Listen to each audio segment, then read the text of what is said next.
Good morning, everyone. This morning we are going to cover a very important, very essential subject pertaining to economy. And the subject is given by no other than Stephen Covey. Stephen Covey is actually considered a defining economist in the circle of economists. And in this subject, he has said that there are 7 habits that every single person who is aspiring for success should develop, should cultivate at any cost. Because without these 7 habits, success can be only a mirage. Success can be fraught with lots of setbacks. And the person is never ever tired of success, but he is always tired of setbacks.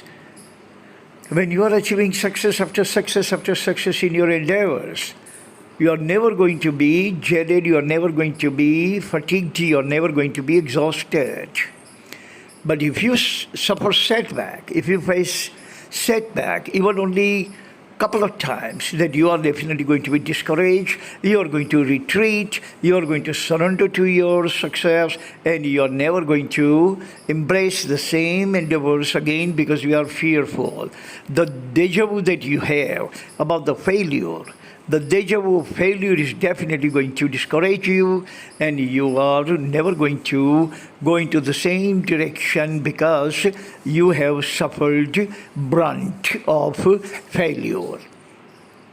Success is sustainable. Success is going to sustain you until eternity, but setbacks, the failure, is going to devastate your morale. Your morale will definitely fizzle out. Your morale will definitely end because of the setback. So Stephen Covey has given 7 habits of absolutely highly successful tycoons. Those people who are at the apogee of economy or any comprehensive realm. Those people are not successful just because they have degree, just because they have company, just because they have money, but not just because they have 7 absolutely quintessential habits, and these 7 habits are just like their wings, propel them all the way to the astronomical level, skyrocket them. They can go to a stratosphere without any kind of setback. So these 7 habits we are going to elaborate one at a time. Point number 1, or the habit number 1, is be productive. Best thing he has said, never ever even lose a moment or pico moment of your life. Stay busy, stay productive, do something. Happy hands are those which are busy. Busy hands are always happy hands. So don't waste your time in chit-chat, ticky things, hee-ho, movies and videos, sleeping and laughing. Don't waste your time, because you are not wasting your time alone. But with other person you engage in chit-chat, you are actually wasting other person's time. Say, for example, you are brother and chit-chatting with your sibling. Then you are wasting your time. At the same time, you are wasting your siblings' time too. And Amartya Sen has written the best book about the negative habits of Indians. His book's title is Argumentative Indians.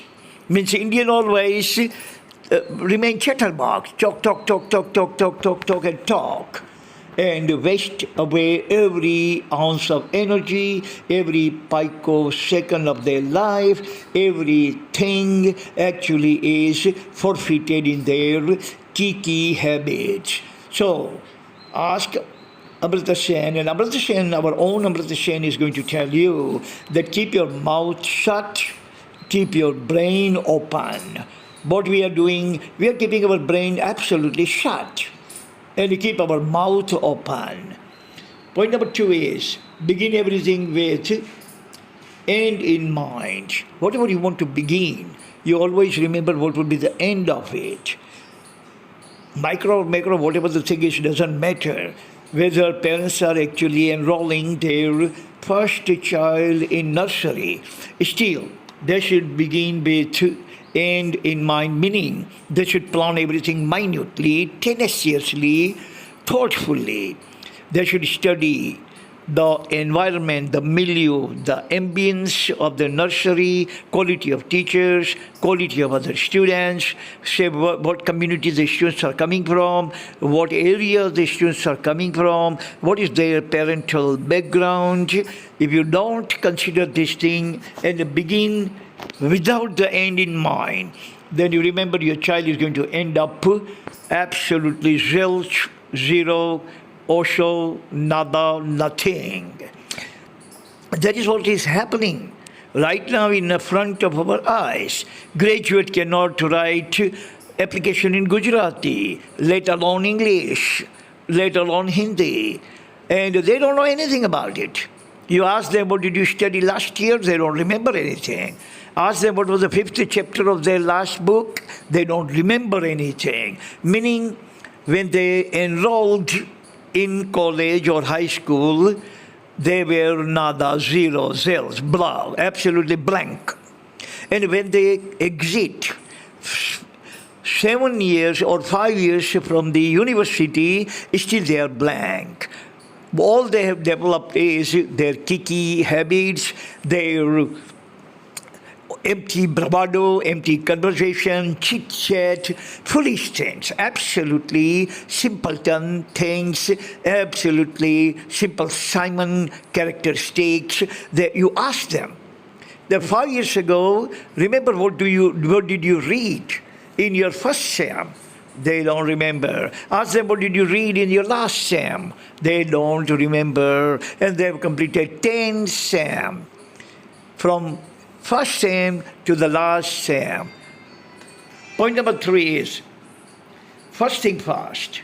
Whatever you are going to do, you always remember first thing first. Meaning, whatever is necessary, you put first. Number 4, think with win-win attitude. You don't think like this, I try and I don't think I'm going to succeed and I don't think this is my cup of tea and I don't think that I can do it and I don't think that it is possible. Don't think like a loser and a sucker. Think like a winner. Win-win thinking, not lose-lose thinking. And that is only the way to succeed.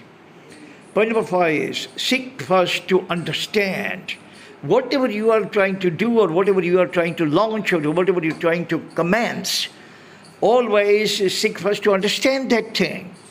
Understand. If you are, say for example, you are going to go for MBA, first try to understand whether you have that kind of ability, capability and viability. Do you know English? Can you understand English? Are you able, capable and viable to complete your MBA course or not? Point number 6 is synergize.